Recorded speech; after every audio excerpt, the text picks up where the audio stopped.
What if I told you that two seemingly unrelated regions, the icy expanse of Greenland and the strategic Panama Canal, could hold the keys to reshaping America's future?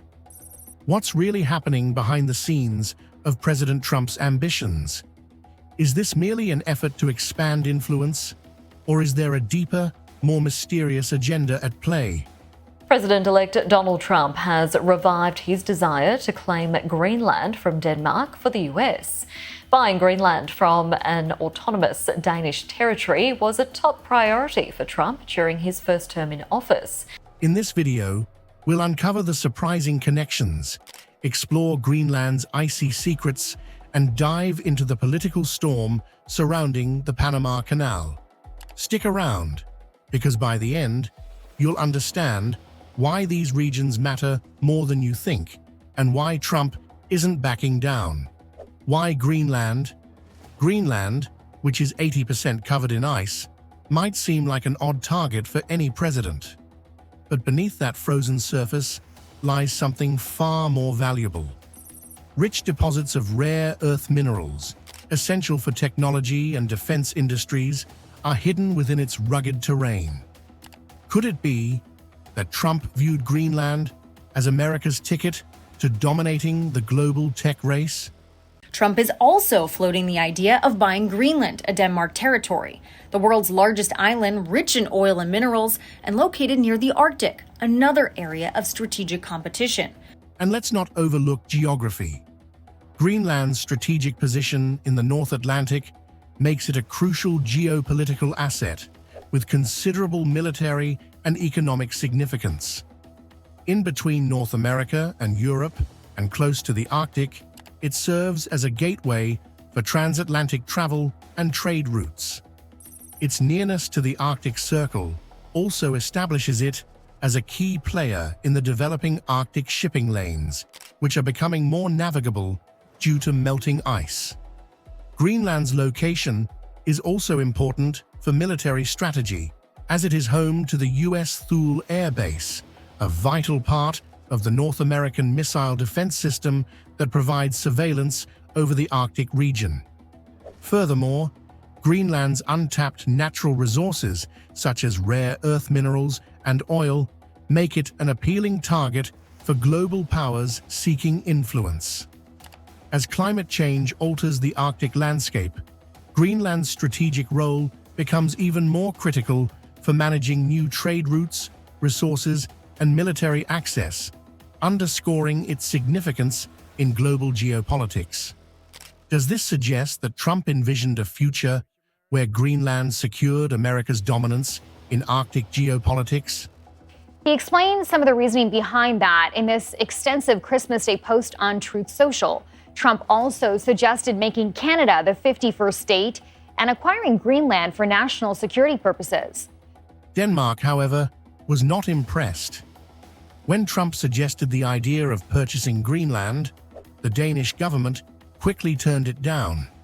But why did they promptly invest $1.3 billion in Greenland's defense right after Trump expressed interest?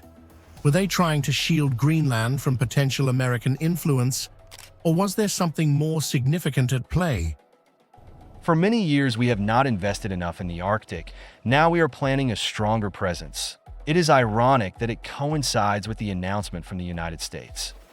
Even though they rejected Trump's proposal to buy Greenland outright, Greenland's leadership hinted at the possibility of collaboration. But what could that entail? Might it involve joint ventures in mining, infrastructure, or even military bases? If so, how would such an agreement benefit America while still allowing Greenland to maintain its autonomy? Donald Trump wants to buy Greenland. The US president-elect is making headlines again with a bold and controversial proposal. This brings up an important question. How should Trump approach this relationship to reach a deal? Could shared interests in environmental research or energy development open the door for cooperation? I don't know, it got released somehow. It's just something we talked about. Denmark essentially owns it. We're very good allies with Denmark. We protect Denmark like we protect large portions of the world. So the concept came up, and I said, certainly strategically it's interesting, and we'd be interested. If America were to acquire Greenland, or even engage in a deep collaboration, what implications would that have for the world? For starters, it could solidify US control over emerging Arctic trade routes. As the ice continues to melt, these routes are becoming practical shortcuts connecting major markets in Asia, Europe, and North America. The rare earth minerals found in Greenland have the potential to fuel America's technology sectors for many years. With China currently holding a strong position in this market, could Greenland be the key for the US to reduce its reliance on them? Also, Denmark's decision to significantly invest in Greenland's defense following Trump's announcement raises some questions. Is this a strategy to protect Greenland from outside influence, or does Denmark have insights into Greenland's potential that we are unaware of? Time will tell. Similarly, the Panama Canal is of great significance. It's not just a waterway. It plays a vital role in global trade. Its strategic position in Central America makes it an essential route for international commerce and geopolitics.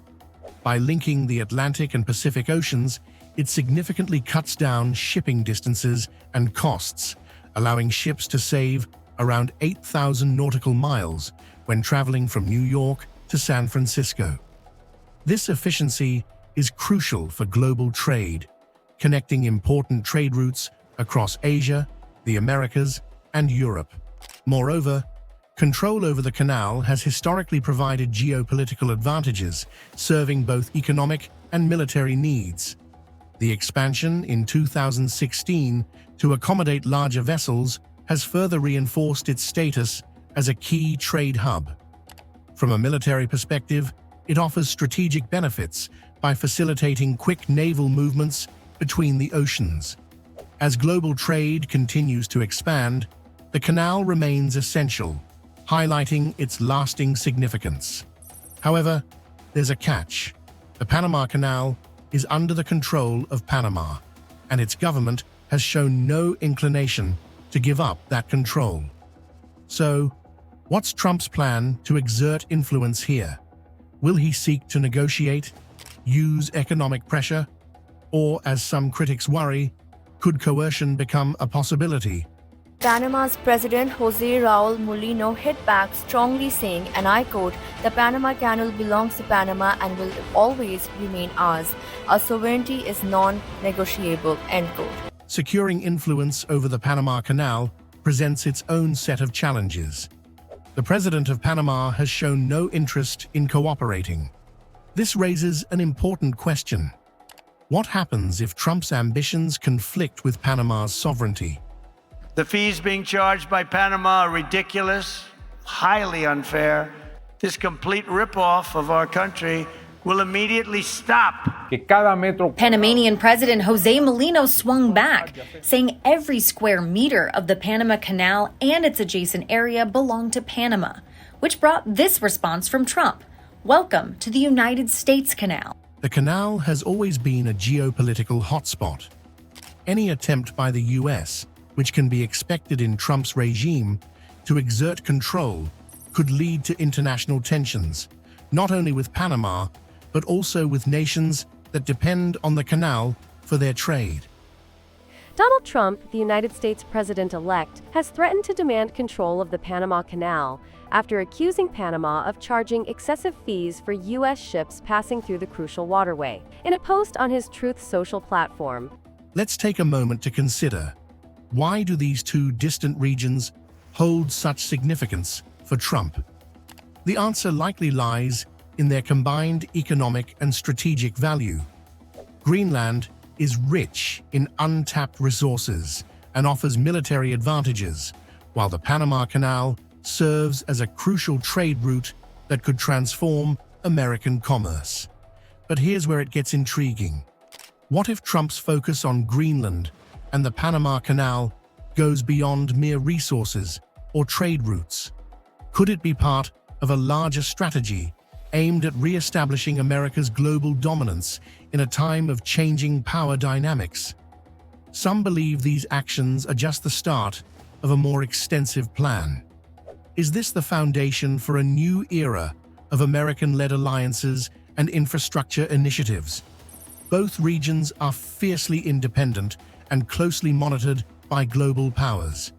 Any miscalculation could turn these opportunities into expensive blunders.